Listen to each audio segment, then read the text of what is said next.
Hi everyone, in this lesson you will learn how to install and use the Solver add-in to create scenarios to project profit margins.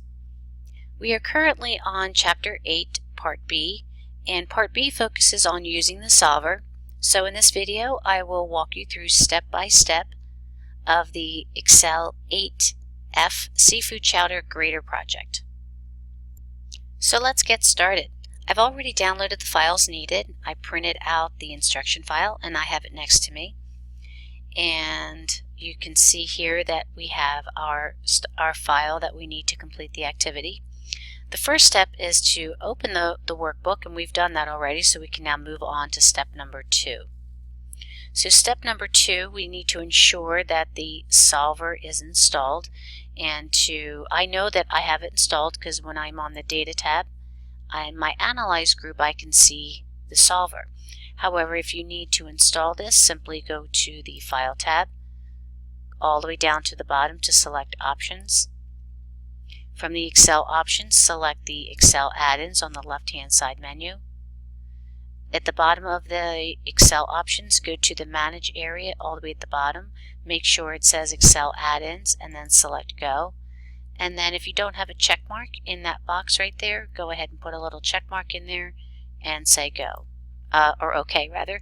Once you say OK, the Solver will be added to the Analyze group on the Data tab.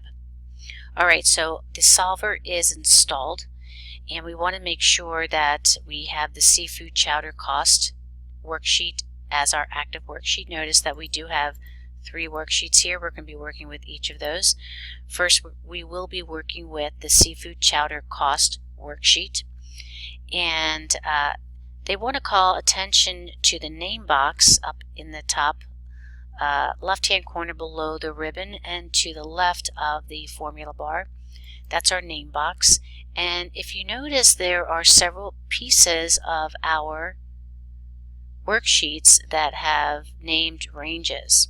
Alright, so by selecting any of these, it will jump to either a cell, in this case for scallops, or it will jump to a range of cells. Okay, and we can actually tell by the way that they're named. Bowls are all uppercase, cups, and menu. These are ranges where these are all regular case and this is all uppercase. So these are going to be ranges of cells. So that looks pretty clear to me.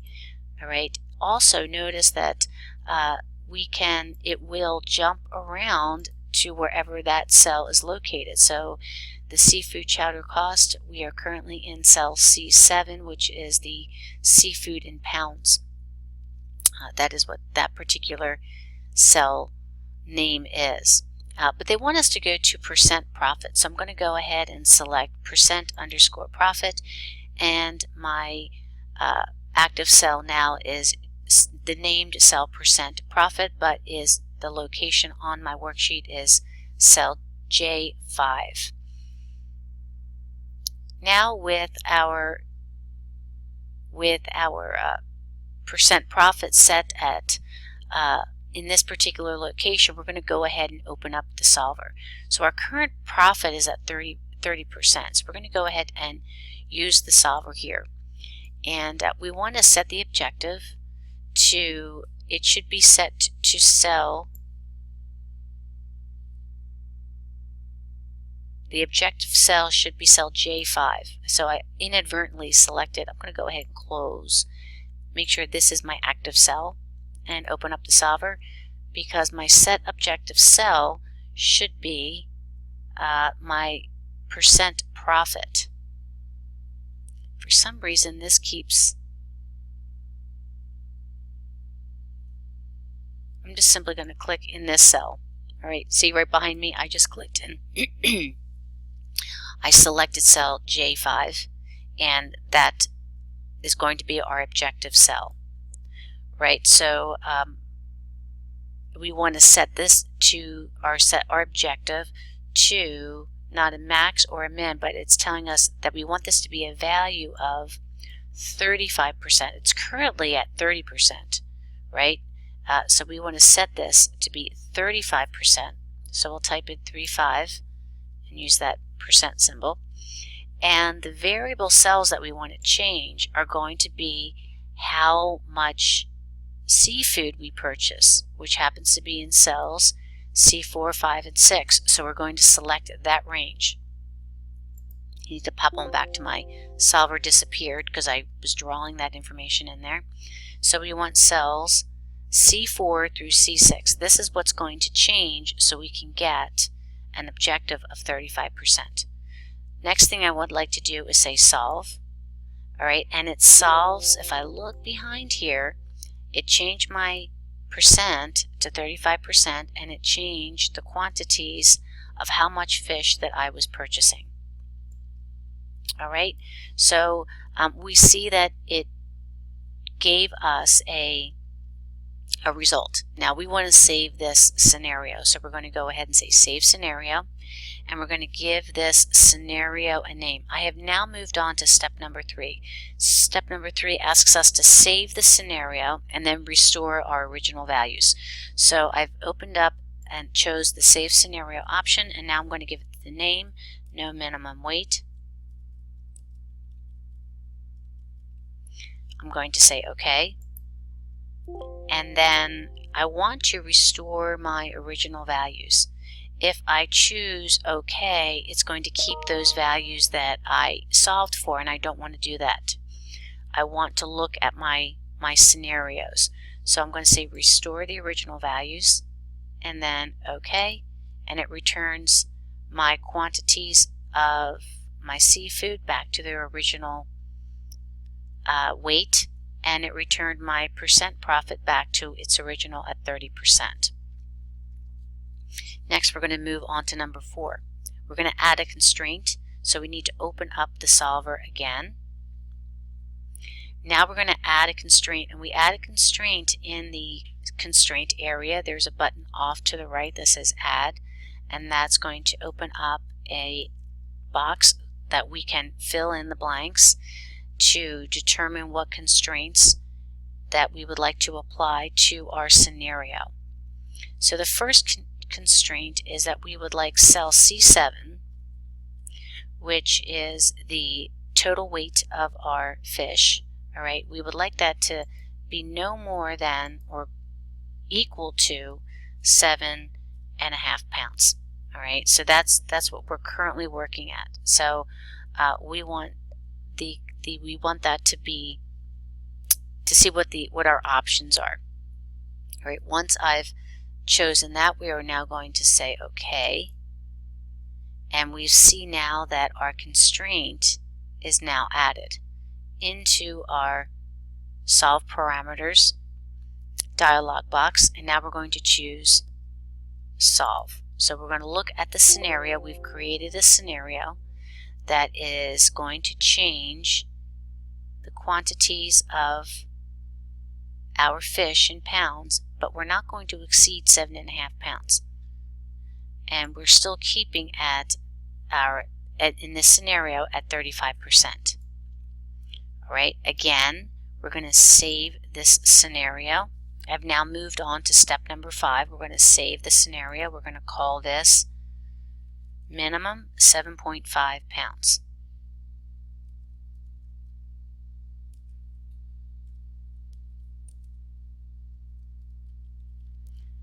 I'm going to say OK. And again, I want to restore my original value, so I'm going to select that option. And I'm going to restore my original values to those adjusted cells, right? Remember, these are the adjusted cells, my quantities in pounds, as well as my percent profit. I'm going to say OK, and it returns my profit to 30% and returns my quantity in pounds to the original pounds that we were working with. So we restored our original values. I'm going to move on to step number 6. We're going to add another constraint.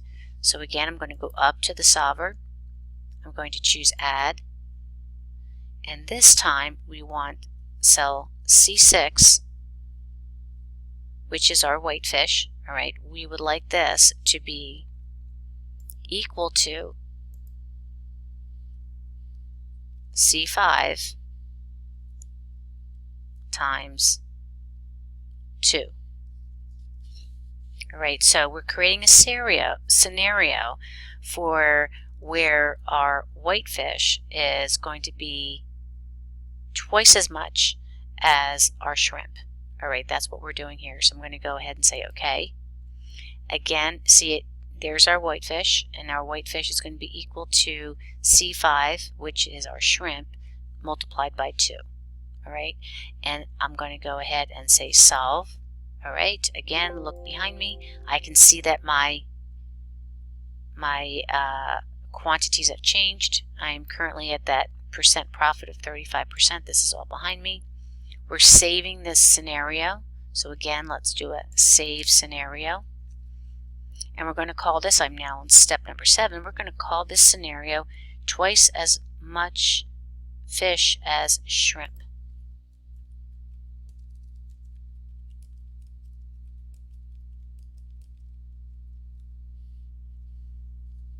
I will say OK, and again we want to restore the original values, and I'll choose OK.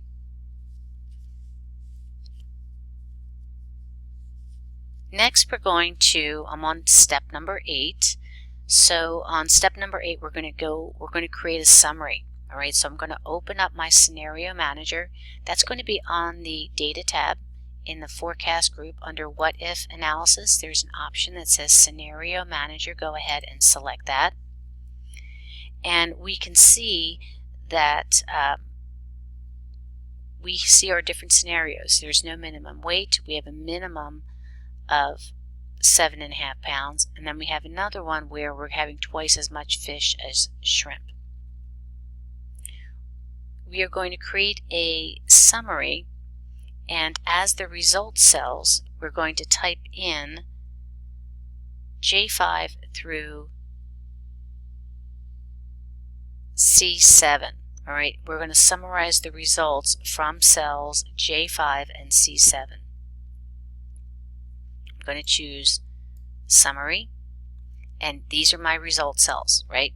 So the first cell is going to be J5, and I want to make J5 an absolute reference. All right, so we have J5 and we need a comma, and then we're going to choose cell C7, and again we want to make that an absolute reference. These are our results cells. So again we should say equals and J5 and C7. Make sure they're absolute and then say OK. Alright, so we've just created a scenario summary. These are the 3 scenarios: no minimum weight, a minimum of 7.5 pounds, and twice as much fish as shrimp. And so we can see these were the values that we were changing, our fish that was in pounds, and then we can see what the results were going to be. Notice it also creates a new tab called Scenario Summary. Okay, so we are done working with our solver at this point, so now we are going to move on to step number 9. And step number 9 asks us to display the weekly sales worksheet. And remember that the SUMIF function begins with an equal sign, as all of our functions begin with. And each parameter is separated by commas. And the commas require a range, and then a cell criteria, and then another sum range ending with that close parentheses symbol. So this instruction is having you create the formula by manually typing it in. And so I'm going to show you both ways that you can do that. The first way by manually typing it in the way that they're mentioning it, and then showing you by using the insert function and looking at it from the parameters box. So we would like this to be, our calculation is going to be in cell I2. So I'm going to go to cell I2. And in cell I2 I'm going to enter a SUMIF function. Right, so first I am going to go to, again they want us to choose equals, SUM, and then we can see our sum if, right? And they're mentioning how you could place that in here. So if you look at the shortcut here, look, it tells you range is the first thing you need to identify. Then you need to then a comma, and then you need to specify the criteria, and then another comma, and then you're going to have a square bracket, and then that is where you are going to see the result, which is going to be in a closed end bracket, and then another parenthesis to close out the criteria that you need for the entire function. If you were to open up the insert function here, this might be a little more clear to you. Alright, so I like to show students the function's argument box and placing them in this way versus manually typing them in. So we're going to see the difference between the two. Go ahead and keep the function's argument dialog box open, because it's a little, I think, a little clearer once you know the parameters and the arguments that are needed for the actual formula or the function. It's easier, but when you're not sure, I do think looking at it from this perspective is much more helpful. Alright, so the very first thing is in cell I2, we're going to enter that sum and function. We did that, and the range is going to be B2 to B15. Alright, so the range is B2 to B15. So notice when I select that range, it automatically types in the word menu. As we're filling in the blanks here, please pay attention to the formula bar as we're building this. Alright, so that's the first thing. So I could have just typed in menu and it would have selected that range. I could have done that, but because it has that defined name as menu for that. Now for the criteria that we want for the menu is going to be in cell H2. So my criteria, I'm going to type in H2. Alright, and if you again look to the right, it's identifying this as brunch. Let me scroll on down here. Alright, H2 is the word brunch, so we're getting the adjacent cell here in our formula. Alright, and then our sum range, we need to define what this is. The sum of the numbers of cups of soups are sold in the name range of C2 to C15. So this time we want C2 to C15. Alright, again, alright, so we can see what this looks like. Alright, so we're saying equals sum if parenthesis menu, that's the range, H2 is the criteria, and the cups, this is we want to sum these. Alright, so let's look at this. So we're saying, okay, look at the menu, alright, and from the menu extract brunch. Every occurrence of brunch, find them. Brunch is here, brunch is down here. Go ahead and add them. Alright, so we can even sample this out. It's giving us the end result here. We can see it's 185. So if I look at brunch and I look to the right, I see 85, and I scroll down here and I find brunch again and I see 100. 100 plus 85 is 185. Alright, I'm going to go ahead and say OK, and it's placing that sum in that range. So we've created a formula that says sum if the criteria is equal to brunch. Alright, and again we specified that criteria. Once we have placed in this formula here, we're going to go ahead and copy this down through I4. Alright, so in cell I3, it's now looking at the menu list. It's looking for every occurrence of lunch, and then it's taking that value and it's adding them up and it's placing them in that cell reference in I3. And it's doing exactly the same thing for dinner. It's looking at this list of, on the menu column, finding every occurrence of dinner, and when it finds dinner, it's going to take that value and it's going to add them all up, and that would equal 428. By naming the ranges, it makes it easier for us to place it into the formula. Alright, so that is step number 9. Now step number 10, we're going to use the same technique, and we're going to determine the bowls sold. So this time we did the cups sold. Now we're going to do the bowls that were sold. Again, we're going to equals, and you can do this however you like, sum ifs, right? And we're going to start with a bracket, and the first range is going to be menu, and I can choose a comma. My criteria is going to be H2,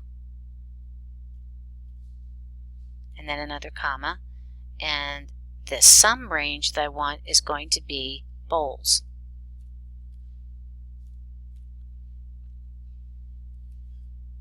And then I put a close bracket on that.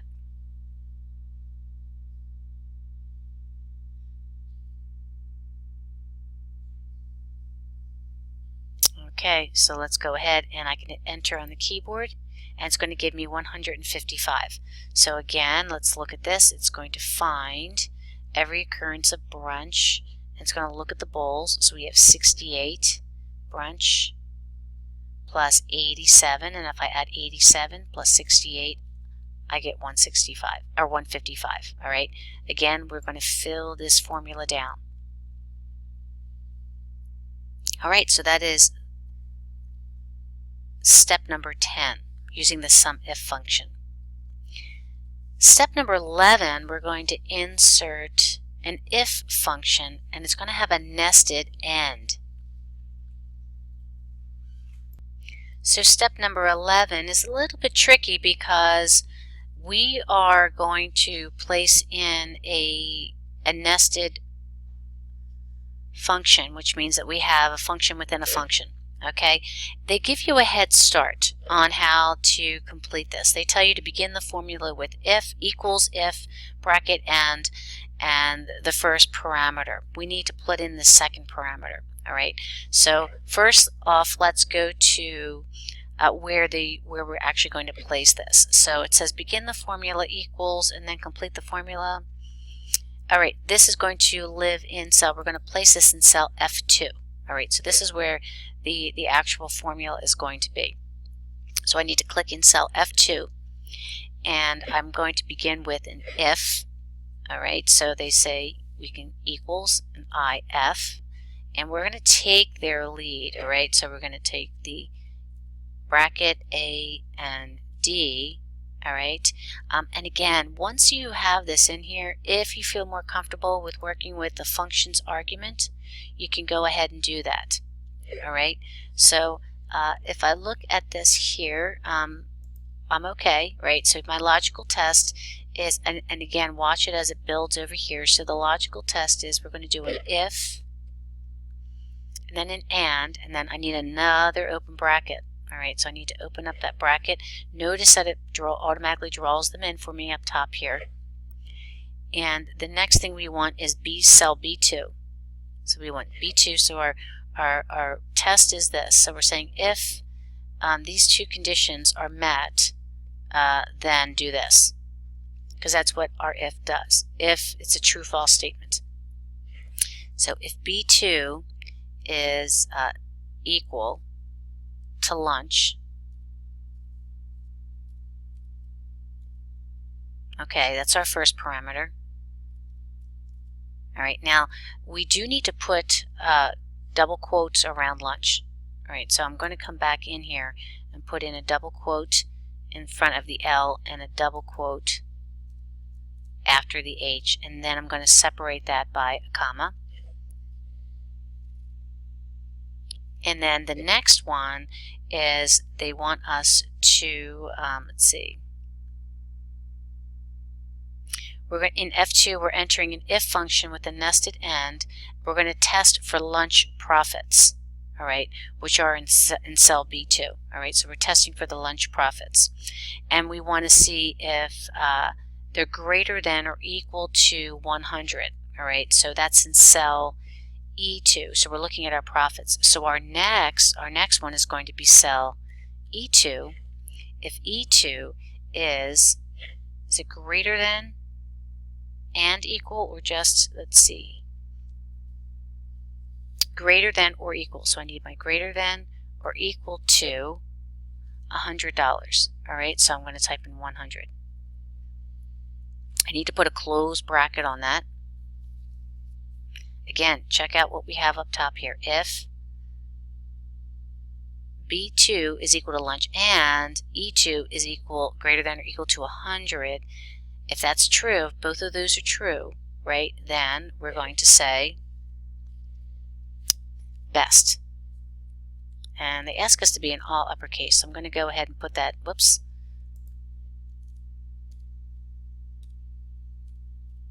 typing with one hand here.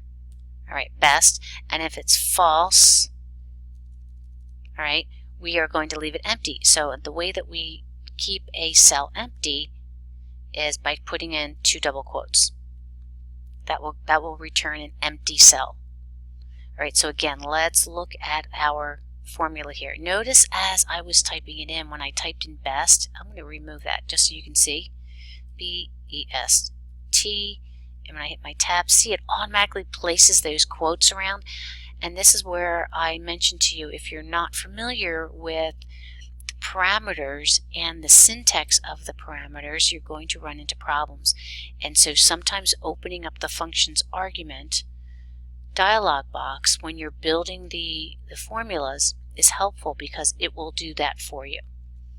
So until you get familiar with building these manually and looking at the screen tip that tells you how to build it, depending upon your knowledge, you may or may not find that useful. You might find it confusing. You might find it frustrating. And so again, start building, and if you need to, open up the functions argument dialog box, and it will outline the parameters. It will give you some explanations in here, and even if it'll give you a result. So we see formula result equals 0. That is because for the lunch profits over 100, right? This is for lunch and over 100. This is not lunch, that's brunch. All right, so the profit, that doesn't work for that one. So this is actually going to be an empty cell. And they tell us right in here that it is when both conditions are met, that's going to leave the cells blank, and if the conditions are not met. It tells us that only 2 cells are going to meet these conditions. So that's a test to make sure that we've done it correctly. All right, so make sure you read the entire step. All right, I'm going to say okay. All right, and that I haven't filled it down yet, so that is for cell F2. I'm going to go ahead and fill down. All right, and we can see in cell in row 10 and in row 12, right? And if I eyeball it over, that's lunch, and my profits are over 100. Lunch, profits are over 100, right? Let's find lunch in this here again. Here's lunch, profits are not over 100, so it doesn't work. Lunch again, profits are not over 100. In row 8, profits almost, but not over 100. All right, so hopefully that might give you confirm what we just did there. Okay, so we're saying if the cell is equal to lunch and the profits are more than or equal to 100, we're going to place in the word best. If not, we're going to leave it empty. All right, so that was step number 11. Step number 12. All right, so now in step number 12, we're going to be working in cell A17. I'm going to click in cell A17 and I'm going to type in average lunch profit over $75.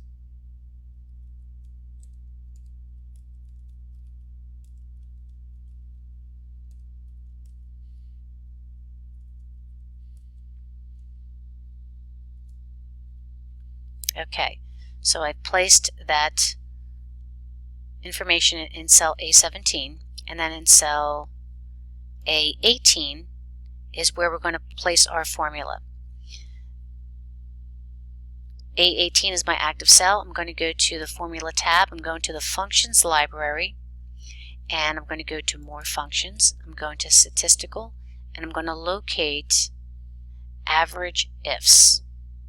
All right, so we're going to put in multiple parameters here. The first thing that we need to do is specify our average range.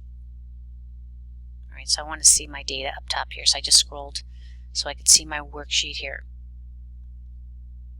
My average range is E2 to E15. So I'm going to go ahead and select E2 to E15. That's my average range.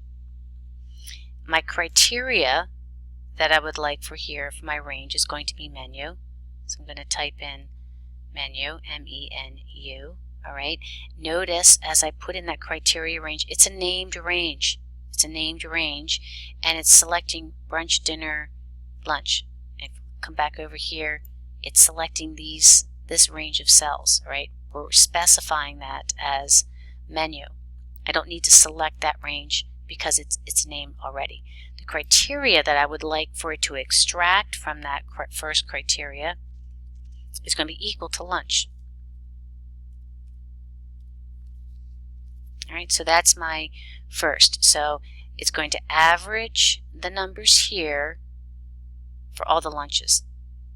All right, so it's meeting that menu criteria, and the lunch is going to be lunch, and we're going to extract that information. My next criteria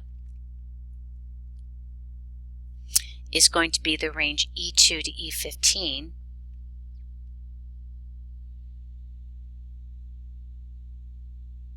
Again, we said we're going to select E2 to E15.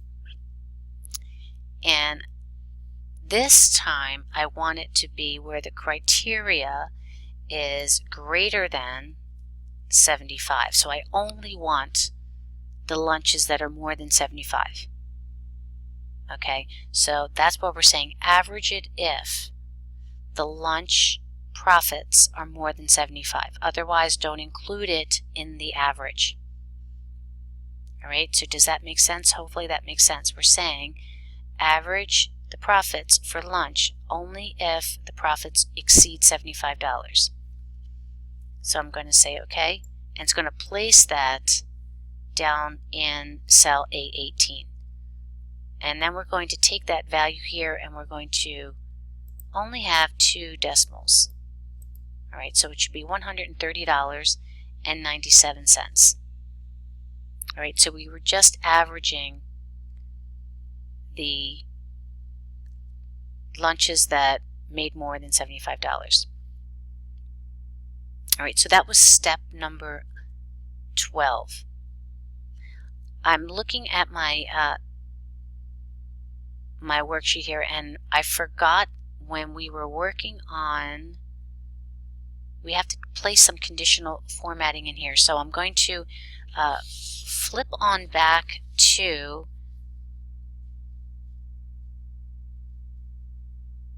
step number 11.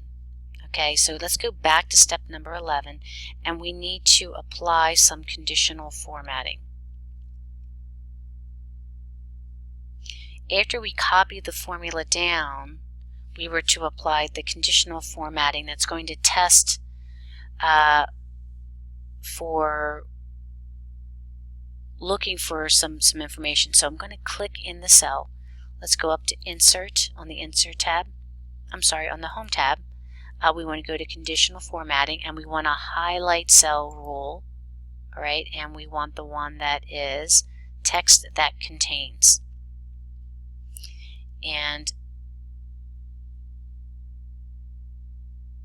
the text that contains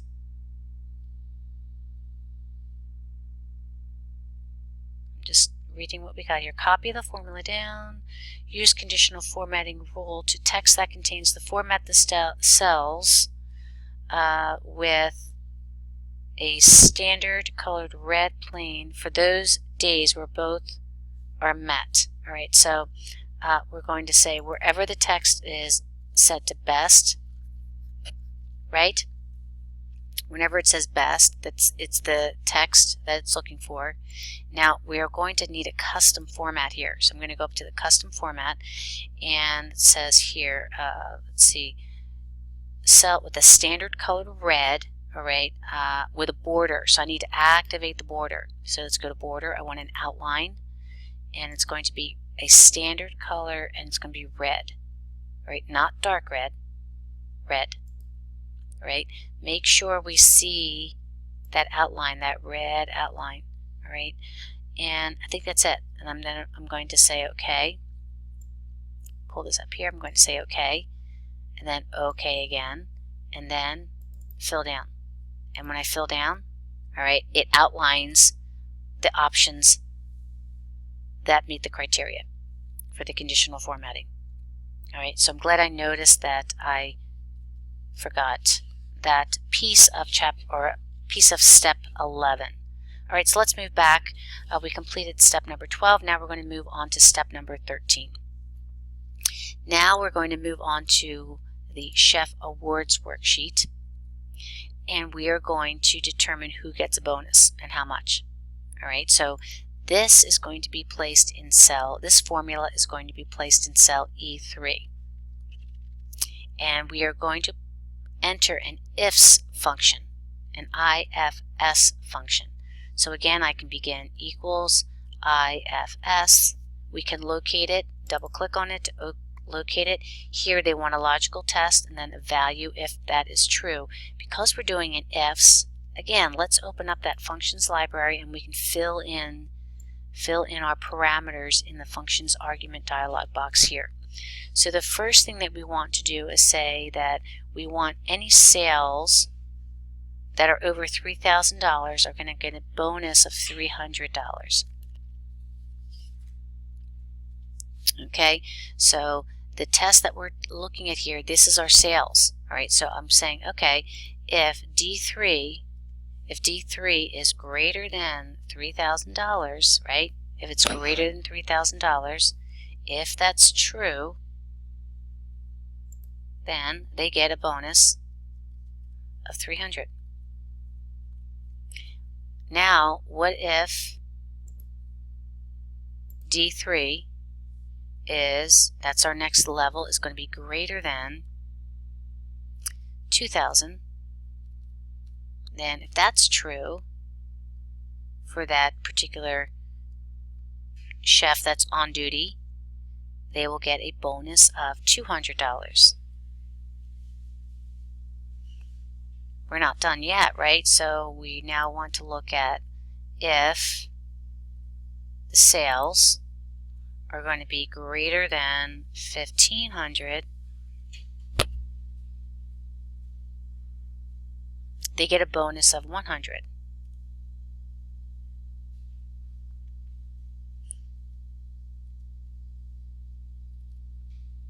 And then it's telling us that if the conditions are not met, we want to leave it blank. They don't get anything, right? So I can't just stop there. I have to say if my sales are less than, which is the least amount of bonus, which is 1,500. So we'll say is less than 1,500. Then we're going to leave it empty. So 2 double quotes.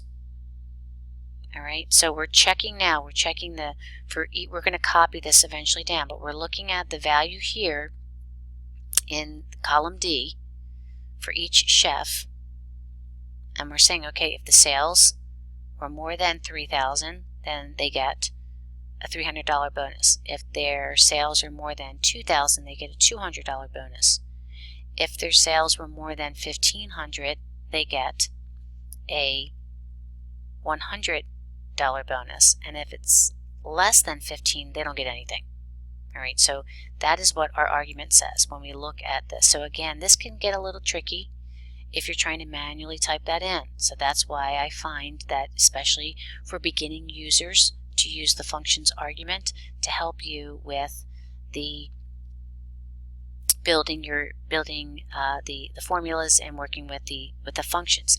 Now remember what I said, that we get a little explanation and they also give you the result. So we can even see here, we can test this out, and we can see that for row number 3, the sales were between 2 and 3,000, so he's getting a $200 bonus. We can look at the guy below. He's over 3. He's going to get a $300 bonus. And in row 5, they're not getting a bonus because they didn't meet any of the criteria. All right, so I'm going to go ahead and say OK. We see that $200 is placed in there, and then we can go ahead and fill down. And again, as we were mentioning, over 3,000, $300 bonus, less than 1,500 gets nothing. Every time we see a blank, they didn't get anything, they didn't meet any of the criteria. Okay, so that is step number 13. Step number 14, we want to make sure that the worksheet is correctly named. It is in the proper order. Our first sheet should be the summary, scenario summary, seafood chowder cost, weekly sales, and chef awards. All right, so this completes the practice assignment for Chapter 8. This was Excel 8F Seafood Chowder. Please save your work. Go ahead and submit this to the grader. And hopefully I will see you tonight at our Zoom session, our live Zoom session. If you have any questions, you know that you can message me through the Canvas inbox. And I hope you found this video helpful.